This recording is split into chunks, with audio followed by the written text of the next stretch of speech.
Hi everybody, it's Rexanna with Past Present Herbs. Excuse me. I just wanted to come on here and I wanted to shoot this real quick video.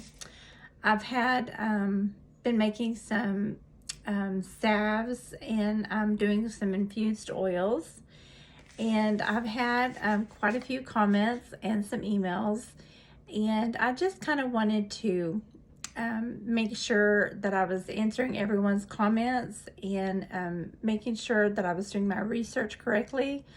And it kind of bothered me that I even went and got my textbook out.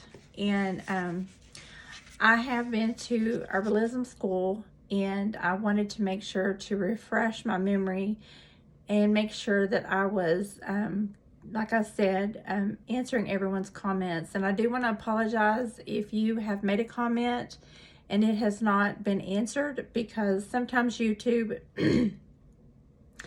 it delays getting the comment to me, and if I haven't answered it, I just haven't seen it yet.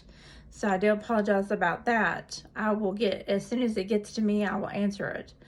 So anyhow, when you're making a salve, there's been some people that have asked me, more than one person has asked me about ghee. And ghee is a clarified butter. And not just one person. In my cayenne rub, this has been several months past, they wanted to know about some other oils that they can make as well. And to be completely honest with you, and looking in my book and doing my other research, I'm going to answer some questions here, and I hope it puts everybody, I hope it answers all your questions, okay? When you're making an oil, and most of the time you have to infuse your oil, whether it's cold pressed or heated, when you're doing a basic oil extraction, okay?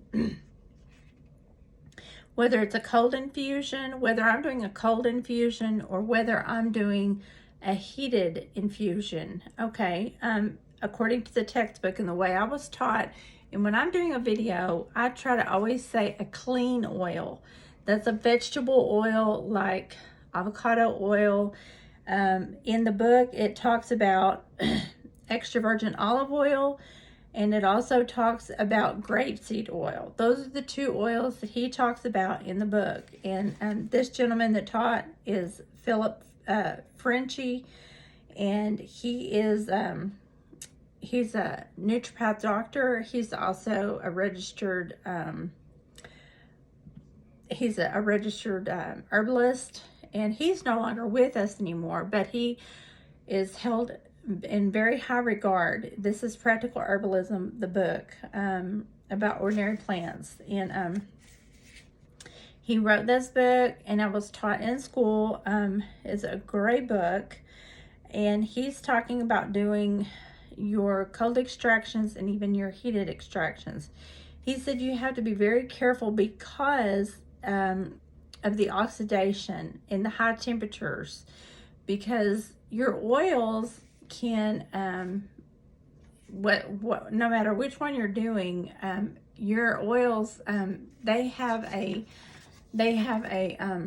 can go rancid on you, and plus they hold a vitamin content. So you want to be very careful what oils you're using. Now, I did tell somebody, they asked about doing almond oil. Almond oil is a good oil. It's a light oil. It's not a heavy oil, and it is pretty good oil, and it's good for a cold infusion.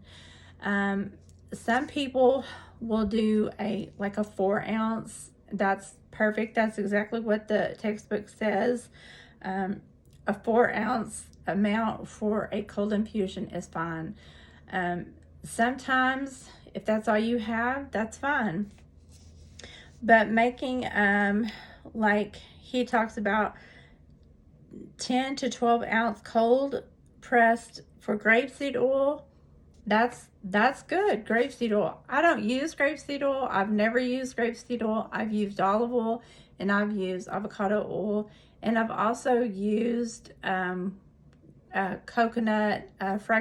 coconut oil. Fractionated coconut oil, I think a lot of people use the fractionated coconut oil. And I know they use a lot of olive oil. Some people don't like the flavor of olive oil, so they will use another type of oil. There are several different types of oils. I know people use sunflower oil. A lot of people prefer sunflower oil. And so there are different oils when you go to your grocery store. If you look in your grocery store, some people would use, I've even seen people use peanut oil. And I don't agree with the peanut oil, but I've heard people use peanut oil.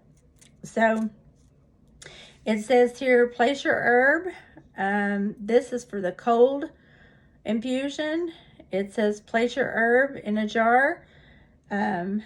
Cover your herb with the oil, and the oil should be covered at least by an inch. Okay, sometimes I don't make it the inch mark. I make it just barely covering it. Okay, set the jar in a warm place, preferably in direct sunlight. And I hear people tell me all the time, do not put your herb in direct sunlight. But that's what I was taught, okay, when I was in school. Different schools teach different methods. So when you are taught a certain way, you seem to lean toward what you were taught. And then it says shake it twice daily for 2 weeks. And then after 2 weeks, I don't do that. I usually leave my herb in the jar a little bit longer. I usually take it out of the direct sunlight after about 2 weeks, and I put it over on the side, and I'll leave it for 2 more weeks. I usually leave mine in the jar for about 4 weeks because I want it really nice and infused. And then after 4 weeks, I take it out.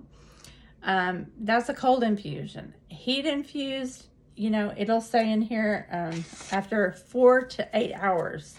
So you can heat it for 4 to 8 hours. And this is enough to just barely cover the herbs, is what he says. So I am doing that part right. And then it says everything I do with that is just about right. Yeah, everything. And the whole thing about when you're doing a heat infused is you don't want to cook it. You just barely want to simmer it, okay? And all of that about straining it out, putting it how I've taught in my other videos, everything is by the book. It's called a hot oil infused, hot oil extraction. You can also make your, you can put a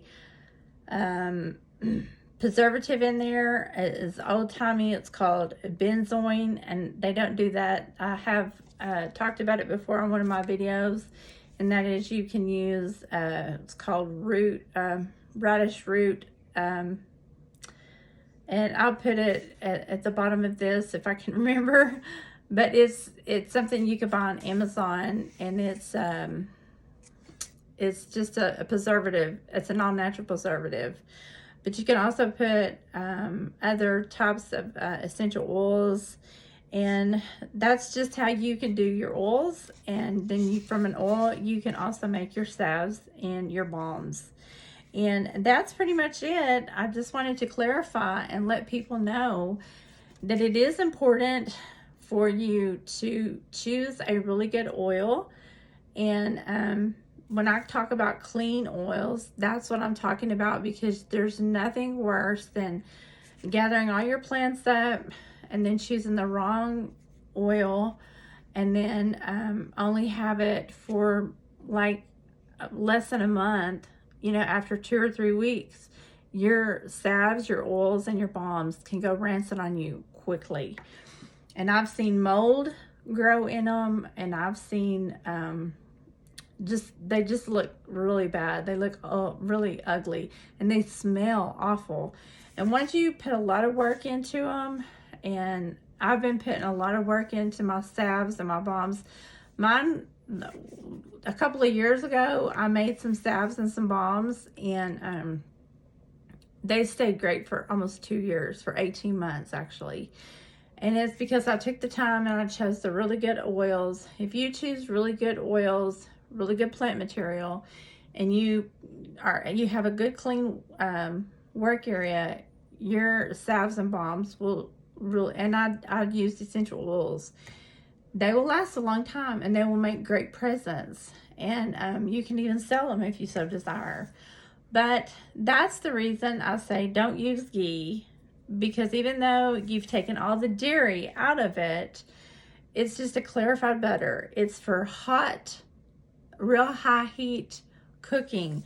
And in here, there is a page where he talks about never use a high heat, never be subject to high heat cooking, an oil for high heat cooking. I mean, I know I use olive oil, but olive oil is a clean oil. It's just a clean oil. And there is some special circumstances, like, you know, almond oil. And it's, I mean, I don't even know if almond oil was made at the time of all this. But for me, I can't tell anybody what to do, and I'm not going to tell anybody what to do. But as far as the ghee and making an oil extract, that's on you. But I just don't think it would make your salves last long, and I don't think that it would be advisable to say that would make a good salve. And I actually think that it would mask the odor that you're wanting to you know, perform a good salve or a good balm. That's just my personal opinion. But anyway, I do hope everybody has great success in making their salves and their balms. And I wanted to get on here because I know there's a master class that I'm getting ready to make. And I just wanted to get that out of the back of my mind. And my master class is going to be about something totally different. But anyhow, I hope you guys do really good in your salve making, like I said. And then I will, if you guys talk about this in the comment section, I hope you guys help each other out. I think somebody was already answering some of the questions for me, and I do appreciate it. But you guys, you know what? It's really up to y'all. And I do really think that whatever you guys decide, I know, I pray you guys do really good. And I'm excited about this next season coming up. And I hope you guys participate in the masterclass that I got coming up. It's going to be about getting ready for cold and flu season. Okay? You guys have an awesome day, and I hope this helped you out, because you know what? We all just want to get in there, and we all want to help each other out. We all want to make the right choices. And I know a couple of months ago, that girl was just really trying to do the right thing, and I know she felt really a lot better when she found the right oils. And that's what we need to do. We just need to make the right choices. I know I did. That's why I went to school. So anyway, you guys, I'll see you in the next video. Bye for now.